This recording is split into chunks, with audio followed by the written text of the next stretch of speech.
O te fia toi whaafelo I atu I le nei tae au, ma lole soifua manuia, usi mai ala whaafonga talafou ala Radio Samoa.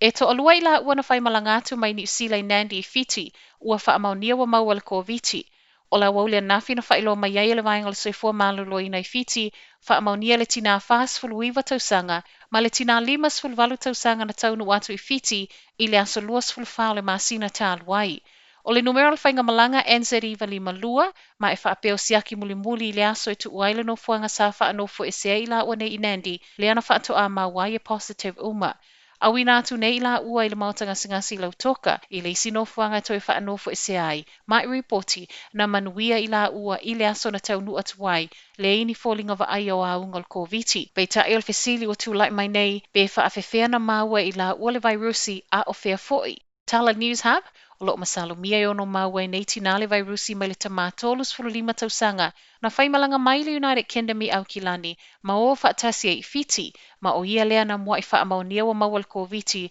I le latalata I le lua vai aso ta aluai. O lea ua whai tau aso, na tau nuu leo whainga malanga sa o loto mai le atu kuki, tau nuu mai I ni usila e au noa ma le whaanofo I sea. Ua whaamaunia mai le malo le aso tofi o le vai aso nei, le aso luas fultasi Januari, o le atau nuu mai ei pase se mai le atu kuki, ma nga isa o loa I a inga, ai le o whalitali malo o lo whaanofo I se ei pase se uma, lo tau nuu mai I ni usila. Ua whaamaunia le tamaitai pale mia Jacinda Ardern, e le o au fia I le saolotonga le nei tangata ni usila whai malanga atu I le atu kuki. O tu unga lo sau le nei saolotonga, e tatau I pase se umaianga I mai, ona whaamaliaina tu unga, sai tutonu lavo le atu kuki tutonu le se fulu whaaso ai le I whai malanga mai. Ma e le I fesota I foi, ma se ua whaamaunia le koviti tutonu le periota lava le e tasi. O aso lulu maso tu ona I le u whaamaunia mai foi le kamupania le e ni usila, o lo whaatawina ai pepa malanga mo nei pasese. Tanu mai lavo na tāpunia tua o yo ni usila whaavao malo, o le tatalato whaitoto ai tangata whai malanga mai le atu kuki, o lua I pasese nei o le atau nu mai, e le tau whaanofo e sea. Ua fautuaina le pulenga o whemalanga inga I lunga le lau ele tangata au kilani, e ta pena mo le tele o motorways o le atapunia le vai aso nei ona o ngā luenga toe whaaleleia. O awala nei au fiai State Highways tasi, se fulu wono, mali lua se fulu. O nei ngā luenga toe whaaleleia wha ato atapunia I motorways mai le tau le iwa I le pō, sa ia toe tatala I le lima I le waweao. A whai ai eini ngā luenga toe tolo pō, ona o le lolo wā le tau, o nei ngā luenga te tau ona whai ai le pō e so o ai, ma wha mai a ele I o I le aso wharai leo le vai aso nei.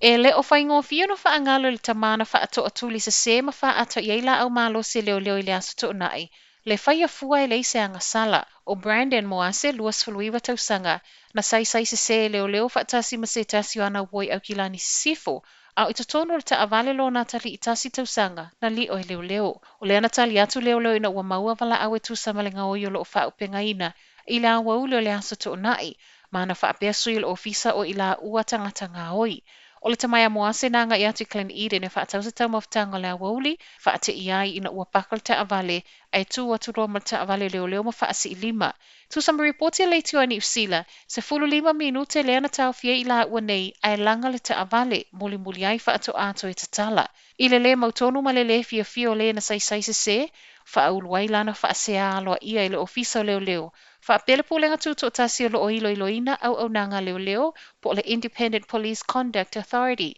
Ta ua fo e moase e le I wha ato e se atu leo ia I la ua le taimi na wha asa o loto ai, ma o lo ta lia moase se wha ato e senga mai le ofisa I le mena tupu, a to ai, ma au nanga tau counselling. Ua tu inatu le vaenga o tiu te le urua I la pata inga I se tasi o panse se whai malanga mai atuno I fafo. E le isau ma se wha amaoninga e negative lo na siaki o le koviti. O le walo ia le tatau o na wha amaonia sa whai le siaki o le koviti ma e negative I te tonu le fitus fululua I tu la. Mō panse se uma mai Amerika ma le United Kingdom. Peita e o le na taunu mai au no ma se wha amaoninga na tu ua le United Kingdom I lalo o se malanga wha afuasei, ma o le ana la pata I ai e le o wha asalaina. O la so luas fuluivo le masina nei, lea o le alo I ai le whaasalanga tupe, e o atu I le tasi le awhita la mo I lato I taunu umai, e le se whaamaoninga e negative siaki le koviti, o lea fo I le o toi mamau e whaalau te le atu I si atu nu uma, o loo fai malanga mai i pasese mai atu umamau, le mo o mio na fai loa siaki e neka te wal COVID, fa atu a feo sofi lunga le vaalele, pei ona fai loa mai le aso lua le vai aso tā luai, lea ele o a afiai au se tā lia, Antarctica, ma le Pasifika i le fai o nei siaki.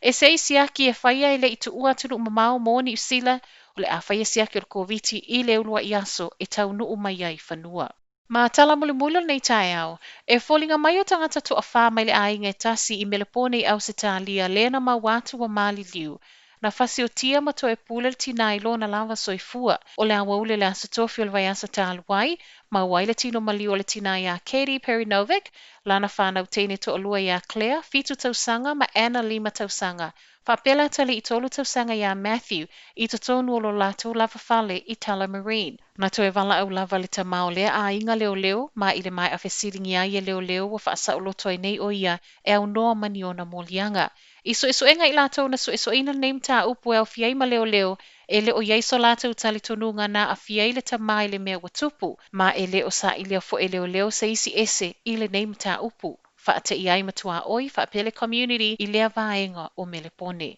O talafona mo le nei tae au, manuia le amatanga o le nei vai aso.